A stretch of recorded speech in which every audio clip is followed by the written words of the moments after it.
여러분 한 주일 동안 안녕하셨습니까? 여러분은 예수 그리스도의 부활을 믿으십니까? 여러분 얼마 동안 예수님의 부활을 믿어 오셨습니까? 사도 바울은 말을 했죠. 부활이 없다면 우리의 모든 믿는 것이 헛것이라고요.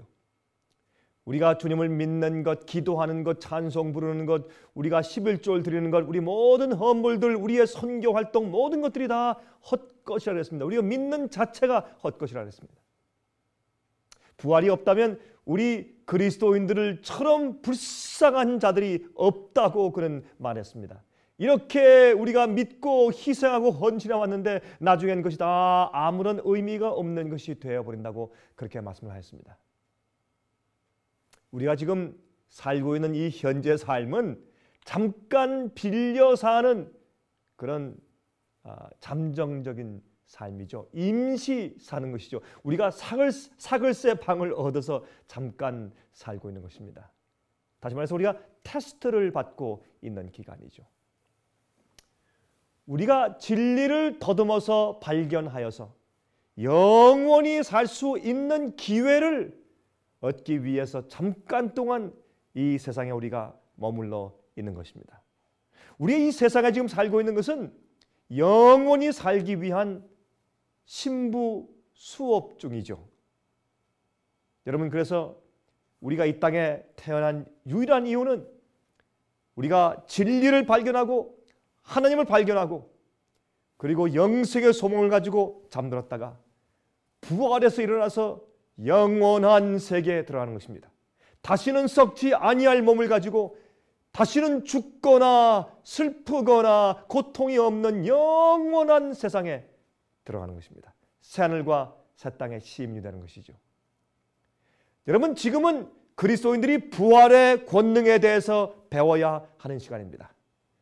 여러분, 부활의 권능이 무슨 뜻인지 아십니까? 오늘은 이 중요한 문제에 대해서 함께 공부해 보도록 하겠습니다. 여러분, 빌립보 3장을 보시면 다음과 같은 말씀이 기록되어 있는 것을 우리가 찾을 수가 있습니다. 빌립보 3장입니다. 빌립보 3장 10절부터 11절까지 있는 말씀을 보겠습니다. 빌립보 3장 10절부터 11절까지입니다. 내가 그리스도와 그 부활의 권능과 그 고난의 참여함을 알려하여 그의 죽으심을 본받아 어찌하든지 죽은 자 가운데서 부활에 이르려 하노니 그랬습니다. 내가 어떻게 해서든지 부활의 권능에 이르려고 한다. 여러분, 부활의 권능, 즉 부활의 능력을 알려 한다고 사도 바울은 고백하였습니다. 여러분, 또한 부활의 능력을 얻기 위해서 알기 위해서 고난에 참여한다고 그는 말을 했습니다. 무슨 뜻일까요? 여러분, 고린도전서 4장을 좀 펴서 읽어보겠습니다. 고린도전서 4장입니다. 4장 19절부터 20절까지입니다. 그러나 주께서 허락하시면 내가 너희에게 속히 나아가서 교만한 자의 말을 알아볼 것이 아니라 오직 그 능력을 알아보겠노니 하나님의 나라는 말에 있지 아니하고 오직 능력에 있음이라. 하나님의 능력은 그 사람이 말하는 말에 있지 않고 그 능력에 있다. 무슨 뜻입니까? 자, 먼저 예수님의 부활 자체에 대해서 확신이 없는 분을 위해서 예수님의 부활을 먼저 증명해 드리도록 애를 써보십시다. 우린 이 주님의 부활의 능력을 알아야 할 텐데 우리가 그저 말하는 생활에 있는 것이 아니라 내 생애에 정말 능력이 있단 말입니다.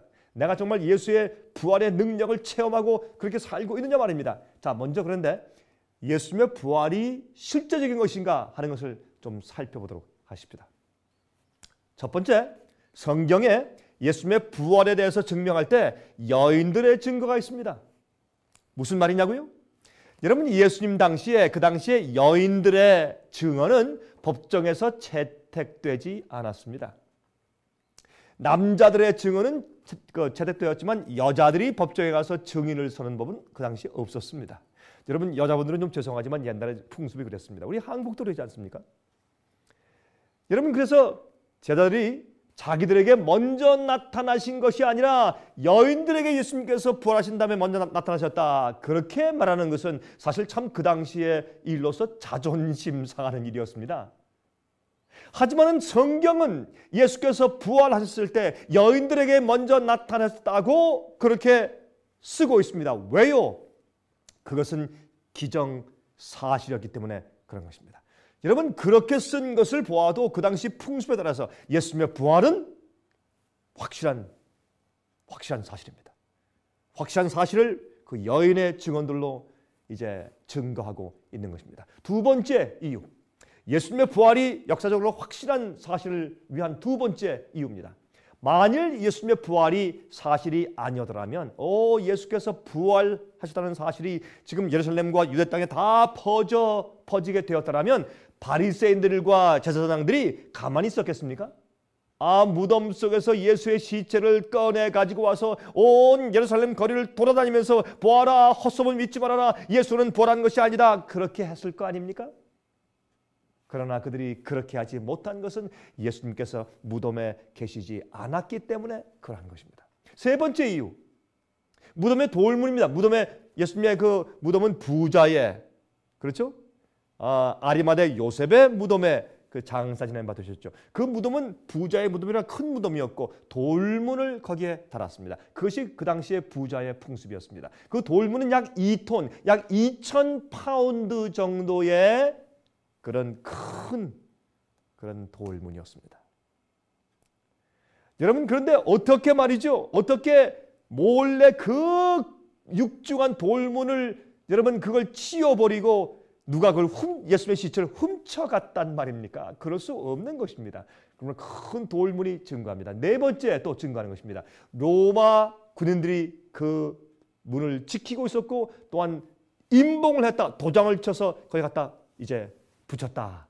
그렇게 성경은 말씀하고 있습니다. 여러분, 그래서 예수님의 부활은 역사적인 사실임이 증거되고 있는 것입니다. 여러분, 로마 군인들이 그들이 온 밤새도록 지키고 있었는데 여러분 거기에 며칠 동안 지키고 있을 때 절대로 누가 와서 그 시체를 훔쳐갈 수가 없는 것입니다.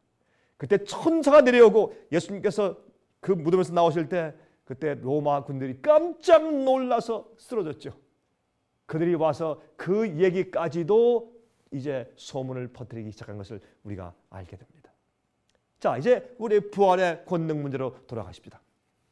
하나님의 나라는 말에 있지 않고 어디에 있다고요? 능력에 있다고 했습니다. 여러분, 부활을 아는 것으로, 지식적으로 아는 것으로 또 말하고 가르치는 것으로 족하지 않는 것입니다. 부활의 권능을 알아야 합니다. 부활의 능력을 알아야 합니다. 예수께서 부활되신 그 능력을 우리도 복음적으로 알아야 된다고 말합니다. 여러분, 에베소서 1장 19절과 20절에 다음과 같은 말씀이 기록되어 있어요. 에베소서 1장입니다. 에베소서 1장 19절 20절입니다. 그의 힘의 강력으로 역사하심을 따라 믿는 우리에게 베푸신 능력의 지극히 크심이 어떠한 것을 너희로 알게 하시기를 구하노라. 그 능력이 그리스도 안에서 역사하사 죽은 자들 가운데서 다시 살리시고 하늘에서 자기의 오른편에 앉으사 그랬어요. 자기 오른편에 앉히사. 아버지께서 예수님을 부활의 권능으로 살리시고 또한 하늘에서 당신의 오른편에 앉히사, 그렇게 말씀되어 있습니다. 여러분, 그 하나님의 성령의 능력이 그리스도 안에서 역사하사 예수님을 부활시켜 내었다 그랬습니다. 예수께서 인간의 육신을 쓰시고 있다고 하셨기 때문에 죽으실 수가 있었죠. 죽으신 다음에 여러분 그 무덤 가운데 누워 계실 때 하나님의 부활의 능력이 내려와서 예수님을 부활시켜 낸 것입니다. 그 능력을 우리도 알아야 할 것입니다. 예수님 속에서 역사하던 그 능력, 그것을 우리가 알아야 된다고 말입니다. 자, 이제 우리 에베소 2장 1절부터 10절까지 읽을까요? 에베소 2장입니다. 1절부터 10절까지 좀 길지만 한번 좀 들어보시기 바랍니다. 너희의 허물과 죄로 죽었던 너희를 살리셨도다. 그때 너희가 그 가운데서 행하여 이 세상 풍속을 쫓고 공중의 권세 잡은 자를 따랐으니 곧 지금 불순종의 아들들 가운데서 역사하는 영이라. 전에는 우리도 다 그 가운데서 우리 육체의 욕심을 따라 지내며 육체와 마음에 원하는 것을 하여 다른 이들과 같이 본질상 진노의 자녀이었더니 긍휼에 풍성하신 하나님이 우리를 사랑하신 그 큰 사랑을 인하여 허물러 죽은 우리를 그리스도와 함께 살리셨고, 여러분 이 말씀을 하시고 여러분 보시는 바와 같이 이렇게 이 괄호를 한 다음에 다음과 같이 말씀하셨어요. 너희가 은혜로 구원을 얻은 것이라. 너희가 은혜로 구원을 얻은 것이라. 또 함께 일으키사 그리스도 예수 안에서 우리에게 지극히 자비하심으로써 그 은혜의 지극히 풍성함을 오는 여러 세대에 나타내려 하심이니라. 너희가 그 은혜를 인하여 믿음으로 말미암아 구원을 얻었나니 이것이 너에게서 난 것이 아니요 하나님의 선물이라. 어떤 것이 하나님의 선물이라고요? 주님께서 베푸신 그 은혜, 그 능력 말입니다. 그것이 선물이라고 말했습니다. 행위에서 난 것이 아니니 이는 누구든지 자랑치 못하게 함이니라. 우리는 그의 만드신 바라 그리스도 예수 안에서 선한 일을 위하여 지으심을 받은 자니 이 일은 하나님이 전에 예비하사 우리로 그 가운데서 행하게 하심이니라. 주님께서 우리를 과거의 죽은 행실에서 우리를 구원하시고 우리를 부활시켜서 일으키사, 주님의 은혜로 일으키사, 그 능력으로 일으키사, 그것이 뭐라고요? 그것이 우리가 은혜로 구원을 받은 것이라고 설명했죠. 그것이 은혜예요. 은혜는 그냥 주님께서 구원받지 못할 죄인을 불쌍히 여겨줘서 봐주시는 것뿐만 아니라, 은혜라고 하는 것은 우리가 할 수 없는 것을 주님의 능력으로 해서 일으키시는 파워를 은혜라고 말해요, 성경에서는. 그래서 우리가 은혜로 구원받았다, 그것은 주님께서 봐줘서 그런 뜻보다는 주님께서 우리를 어떻게 과거의 죄의 습관에서 일으켜 주시고 죄에서 건져주시고 해방시켜주시고 주님을 위해 살게 하시고 주님의 뜻을 위해서 온전한 함을 위해서 살게 하시는 그 성령의 능력을 가리켜서 은혜라고 말하는 것입니다. 여러분, 그래서 우리가 부활의 능력을 그렇게 경험해야 되는 것입니다. 죽음에서 부활하는 것, 과거의 옛생에서 부활하는 것 말입니다. 여러분 부활의 능력을 경험하고 계십니까? 골로새 3장 1절부터 5절 가운데 있는 말씀을 또 좀 펴서 보십시다. 여러분 이 골로새 3장 1절부터 5절까지 보면 또 비슷한 말씀이 기록되어 있는 것을 볼 수 있어요. 한번 좀 살펴보십시다. 그러므로 너희가 그리스도와 함께 다시 살리심을 받았으면 위의 것을 찾으라. 거기는 그리스도께서 하나님 우편에 앉아 계시느니라. 위의 것을 생각하고 땅의 것을 생각지 말라. 이는 너희가 죽었고 너희 생명이 그리스도와 함께 하나님 안에 감추었음이니라. 우리 생명이신 그리스도께서 나타나실 그때 너희도 그와 함께 영광 중에 나타나리라. 그러므로 땅에 있는 지체를 죽이라. 곧 음란과 부정과 사욕과 악한 정욕과 탐심이니 탐심은 우상 숭배니라. 여러분, 그래서 바울은 말이죠, 부활의 권능에 참여하기 위해서 날마다 죽는다 그랬어요. 옛생에서 벗어나고 죄에서 벗어나서 이제 하늘의 것을, 거룩한 것을 구하라고 말입니다. 여러분, 그런데 말이죠, 바울이 말하기를 날마다 자기가 나는 죽노라 했죠. 날마다 나는 죽노라. I die daily. 왜 그랬을까요? 죽어야 무엇이 있어요? 부활이 있어요. 여러분, 옛생에서 죽어야 돼요. 옛 죄에 대해서 죽어야 합니다. 옛생애가 하나님의 권능으로 죽어야 돼요. 내가 죽기로 결심한 다음에 옛생애가 죽어야 합니다. 죽으면 더 이상 움직이지 않죠. 더 이상 숨쉬지 않죠. 죽었다는 것은 더 이상 생명이 없다는 뜻이죠. 옛날에 내가 좋아하던 도박, 술 취함, 담배 피는 것, 시기, 질투, 욕심, 돈을 사랑하는 것들, 우상을 좋아하는 것들, 간음하는 것들, 도둑질하는 것들, 사기하는 것들, 그런 모든 것들에서 우리가 죽어야 합니다. 죽으면 더 이상 그런 것들이 우리 속에서 일어나지 말아야 되겠죠? 여러분이시여, 옛생애가 하나님의 권능으로 죽어야 합니다. 그리고 부활의 권능을, 능력을 다시 새로운 생명으로 일으켜 짐을 받는 것을 경험해야 할 것입니다. 여러분들은 하나님의 자녀이십니까? 여러분 어떻게 아십니까? 영적인 경험으로 압니다. 말로만 믿는다고 하는 것이 아닙니다. 여러분이시여, 하나님의 나라는 말에 있지 않고 능력에 있다고 말했습니다. 주님의 나라는 말하면 있지 않고 그저 예수를 내가 믿습니다, 십자가를 믿습니다, 나 구원받았습니다, 그런 말에만 있는 것이 아니라 그 생애 가운데 정말로 죄에서 해방되고 나온 하나님의 구원의 능력을 경험한, 죄의 파워와 죄의 습관에서 건진받은 부활의 능력을 아는가에 달리는 것입니다. 그 능력에 있다고 말입니다. 여러분, 로마서 8장 9절부터 14절까지 있는 말씀 보시면 다음과 같은 말씀이 기록되어 있습니다. 로마서 8장 9절부터 14절까지 있는 말씀을 읽어보도록 하십니다. 만일 너희 속에 하나님의 영이 거하시면 너희가 육신에 있지 아니하고 영에 있나니 누구든지 그리스도의 영이 없으면 그리스도의 사람이 아니라. 또 그리스도께서 너희 안에 계시면 몸은 죄로 인하여 죽은 것이나 영은 의로 인하여 산 것이니라. 예수를 죽은 자 가운데서 살리신 영이 너희 안에 거하시면 그리스도 예수를 죽은 자 가운데서 살리신 이가 너희 안에 거하시는 그의 영으로 말미암아 너희 죽을 몸도 살리시리라. 그러므로 형제들아, 우리가 빚진 자로 돼 육신에게 져서 육신대로 살 것이 아니라 너희가 육신대로 살면 반드시 죽을 것이로되 영으로서 몸의 행실을 죽이면 살리니 무릇 하나님의 영으로 인도함을 받는 그들은 곧 하나님의 아들이라. 우리가 영으로 살면 어떻게 해요? 우리가 영으로 살면 우린 그리스도인이고, 우리가 육신에 져서 육신의 죄에 따라서 그저 끌려다니며 살면 우리는 그리스도인이 아니란 말입니다. 예수님의 성령이 우리 마음 가운데 거하셔서 우리를 인도하시면 그러면 우리는 하나님의 아들과 딸이 된다고 성경을 말씀하는 겁니다. 여러분은 이 부활의 권능을 결정적으로 경험하고 계십니까? 여러분은 부활의 권능을 아십니까? 죄를 이기는 경험, 옛날 죄의 습관들을 이기게 하는 부활의 능력 말입니다. 과거에 자기만 위해 살던 내가 이제는 하나님을 기쁘시게 하는 삶을 살게 되는 것이 증거인 것입니다. 여러분, 그 부활의 능력을 아십니까? 하나님을 기쁘시게 살게 되는 그 부활의 능력. 이제는 과거에 나를 위해 살던 마귀의 종로로 타던 그 생활이 죽고 이제는 하나님을 위해 사는 그 능력 말입니다.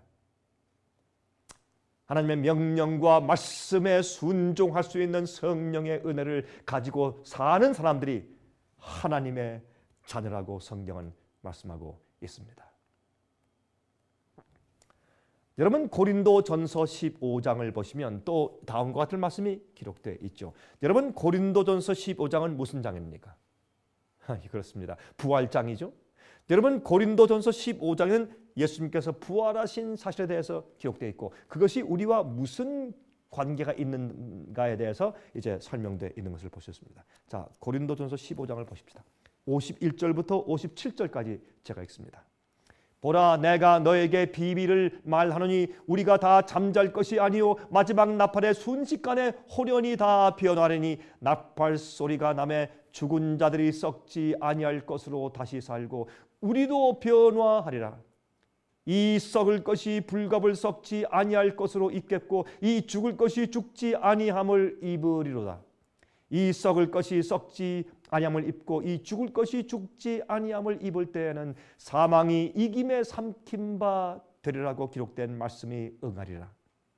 사망아, 너의 이기는 것이 어디 있느냐? 사망아, 너의 쏘는 것이 어디 있느냐? 사망에 쏘는 것은 죄요 죄의 권능은 율법이라. 우리 주 예수 그리스도로 말미암아 우리에게 이김을 주시는 하나님께 감사하노니 그랬습니다. 여러분이시여, 죄의 권능은 무엇입니까? 사망입니다. 죽음입니다. 우리가 죄에 끌려 살 때, 죄를 승리치 못할 때, 죄를 용서받지 못할 때, 여러분, 죄를